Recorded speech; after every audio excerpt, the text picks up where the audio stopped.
इससे पहले के वीडियो में दर्पण सूत्र साबित किया गया था और कुल आपको तीनों सूत्र साबित कर दिया गया है, यानी कि प्रकाश के परावर्तन से संबंधित लगभग थ्योरी खत्म हो चुका है। इससे पहले एक वीडियो में हम कुछ क्वेश्चन के बारे में बताए थे, फिर से इस वीडियो में भी हम कुछ क्वेश्चन के बारे में ही बता रहे हैं जो कॉमन क्वेश्चन होता है, जो लगभग परीक्षा में पूछा जाता है। और यदि आपको और भी कोई क्वेश्चन हो तो आप हमें शेयर करेंगे। यदि उसका जवाब आप नहीं ढूंढ पाते हैं तो आप हमें उसके बारे में बताएंगे, हम उसका जवाब आपको तात्क्षणिक देने का काम करेंगे। तो कुछ क्वेश्चन है, उस क्वेश्चन के बारे में जानते हैं। पहला क्वेश्चन हम ये कर रहे हैं कि अक्सर बार परीक्षा में ये क्वेश्चन पूछा जाता है कि उत्तल दर्पण को अपसारी और अवतल दर्पण को अभिसारी दर्पण क्यों कहते हैं। ठीक, पहला क्वेश्चन, उत्तल दर्पण को अपसारी और अवतल दर्पण को अभिसारी दर्पण क्यों कहते हैं।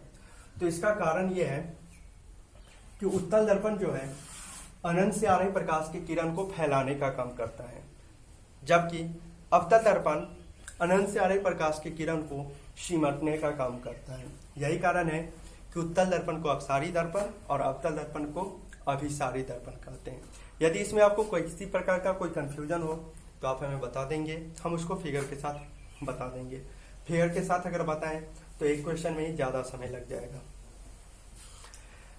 फिर लगभग बार ऐसा क्वेश्चन आया है कि आपको उत्तल, अवतल और समतल तीनों दर्पण एक साथ दे दिया जाए तो आप उसका पहचान बिना छुए कैसे करेंगे। दूसरा वही क्वेश्चन कहा जाता है, आपको एक साथ उत्तल, अवतल और समतल दर्पण दिया जाता है, आप इसका पहचान छूकर कैसे करेंगे। तो दोनों क्वेश्चन दो टाइप का हुआ, एक छूने के बाद बताना है और एक बिना छुए बताना है।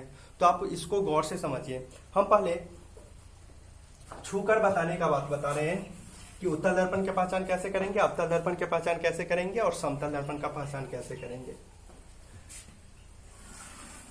तो अगर छूने का बात है तो कुछ इस प्रकार से बताएंगे कि हम किसी दर्पण को, यानी कि तीनों में से एक दर्पण को के परावर्तक सतह को स्पर्श करते हैं।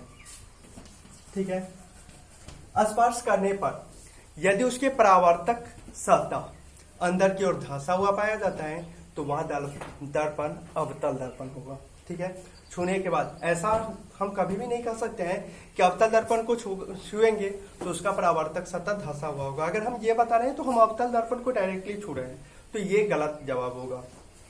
हमको इसके बारे में पता ही नहीं कि कौन दर्पण क्या है, तो इसलिए हमको उस समय यही बताना होगा कि हम किसी दर्पण को, दर्पण के परावर्तक सतह को स्पर्श करते हैं और स्पर्श करने पर यदि उसके परावर्तक सतह अंदर की ओर धंसा हुआ है तो वह दर्पण अवतल दर्पण होगा, और यदि उसका परावर्तक सतह बाहर की ओर उभरा हुआ है तो वह दर्पण उत्तल दर्पण होगा, और यदि उसका परावर्तक सतह समतल है, यानी कि न धंसा हुआ है और न ही उभरा हुआ है, तो वो दर्पण समतल दर्पण होगा। तो हमें जवाब कुछ इसी प्रकार से देना होगा, स्पर्श करके।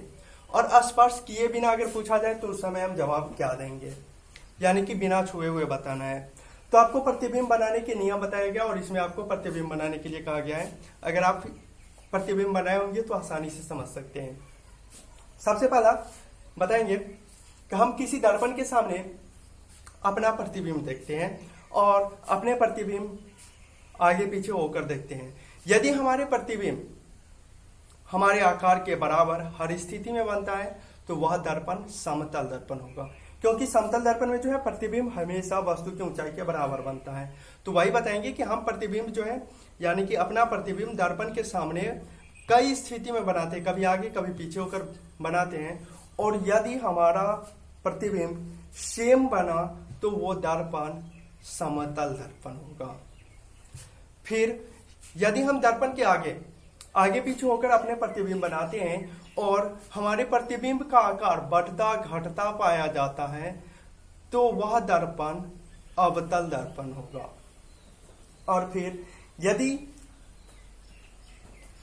वस्तु, यानी कि दर्पण के सामने हमारा प्रतिबिंब हमेशा छोटा बनता है तो वह दर्पण उत्तल दर्पण होगा, क्योंकि अगर फिगर बनाए होंगे तो आपको पता होना चाहिए हर स्थिति में उत्तल दर्पण से जो भी प्रतिबिंब बनाया जाता है वह वस्तु की अपेक्षा छोटा बनता है। तो वो जिसमें प्रतिबिंब छोटा बनेगा हमेशा वह दर्पण उत्तल होगा, जिसमें हमेशा बराबर मिलेगा वो दर्पण समतल होगा, और जिसमें कभी बराबर, कभी बड़ा, कभी छोटा तीनों मिल सकता है वो दर्पण अवतल होगा। तो इस प्रकार हम उत्तल, अवतल और समतल दर्पण का पहचान छूकर और बिना छुए कर सकते हैं।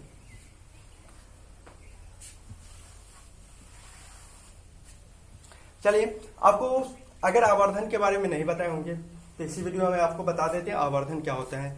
आवर्धन कहा जाता है वस्तु के प्रतिबिंब की ऊंचाई और वस्तु की ऊंचाई के अनुपात को, यानी कि किसी भी वस्तु के प्रतिबिंब की ऊंचाई और वस्तु की ऊंचाई के अनुपात को आवर्धन कहते हैं। आवर्धन को एम से सूचित किया जाता है क्योंकि यह अनुपात है जिसके कारण इसके कोई भी मात्रक नहीं होता है। रहा बात चिन्ह परिपाटी के, क्योंकि आपको चिन्ह परिपाटी के बारे में हम नहीं बताए हैं और इससे पीछे के वीडियो में भी बताए थे कि चिन्ह परिपाटी अगर आप नहीं समझते हैं तो आपको बता दिया जाएगा। तो चिन्ह परिपाटी क्या होता है, वो लॉन्ग प्रोसेस है, आपको हम शॉर्ट में कुछ बता रहे हैं, इसको जानते होंगे। ये निर्देशांक ज्यामिति के निर्देशांक तल कहलाता है। चिन्ह परिपाटी में क्या होता है, हमें जिस दर्पण के चिन्ह के बारे में जानकारी लेना होता है उस दर्पण में हम क्या करते हैं, उसके परावर्तक सतहों को बाएं तरफ करके हम फिगर बनाते हैं। मान लेते हैं ये अवतल दर्पण है तो हमें इसके बारे में जानकारी लेना है। कोई भी वस्तु हम रखते हैं कहाँ, तो परावर्तक सतह के दिशा में। यही कारण है कि प्रतिबिंब में हमेशा जो है, और ये पता होना चाहिए निर्देशांक ज्यामिति में बाएं साइड निगेटिव, दाएं साइड पॉजिटिव, ऊपर पॉजिटिव, नीचे निगेटिव होता है।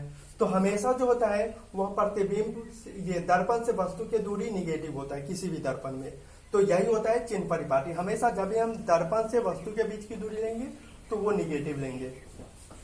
अगर प्रतिबिंब की ऊंचाई कहा जाता है तो हमेशा पॉजिटिव होता है, क्योंकि वस्तु जब भी हम रखते हैं तो वो खड़ा करके रखते हैं, तो ऊंचाई पॉजिटिव होता है। प्रतिबिंब बनता है तो प्रतिबिंब नीचे भी बन जाता है और कभी ऊपर भी बन जाता है। ठीक है, अगर आप सभी दिशा में प्रतिबिंब बनाए होंगे तो आपको समझ में आ गया होगा। किसी कंडीशन में प्रतिबिंब इधर बनता है, किसी कंडीशन में प्रतिबिंब आभासी बनता है तो बड़ा, और दूसरे दिशा में खड़ा बन जाता है। तो ये जो है, जब प्रतिबिंब नीचे की ओर बनेगा तो उस समय निगेटिव, और जब प्रतिबिंब ऊपर की ओर बनेगा तो उस समय चिन्ह पॉजिटिव होगा। ठीक इसी प्रकार प्रतिबिंब की दूरी, जब प्रतिबिंब इस दिशा में बना तो उस समय हमें प्रतिबिंब तक आने के लिए बाएं साइड में चलना होगा निगेटिव, और जब प्रतिबिंब आभासी बनेगा तो उस समय दाएं साइड में चलना होगा, तो उस समय ये पॉजिटिव होगा। तो इस प्रकार यही कहलाता है चिन्ह परिपाटी। आप इस बात की जानकारी खुद से भी ले सकते हैं, हमको किसका चिन्ह चाहिए, यू का, भी का, और ध्यान में रखना है यू कहा जाता है दर्पण से वस्तु के बीच की दूरी को, भी कहा जाता है दर्पण से प्रतिबिंब के बीच की दूरी को, एच आई यानी कि height of image, height of image कहा जाता है प्रतिबिंब के ऊंचाई को, H O height of object, height of object बोला जाता है वस्तु के ऊंचाई को, एफ कहा जाता है फोकस को, आर कहा जाता है वक्रता त्रिज्या को। तो इस चीज को आपको ध्यान में रखना होगा, और एम कहा जाता है आवर्धन को, और इसी का उपयोग होता है हमें अंकित प्रश्न बनाने में। यदि आपको कोई दिक्कत हो, किसी प्रकार का कोई समस्या हो तो आप हमें जानकारी देंगे, हम तब तक दूसरा चैप्टर पर आते हैं।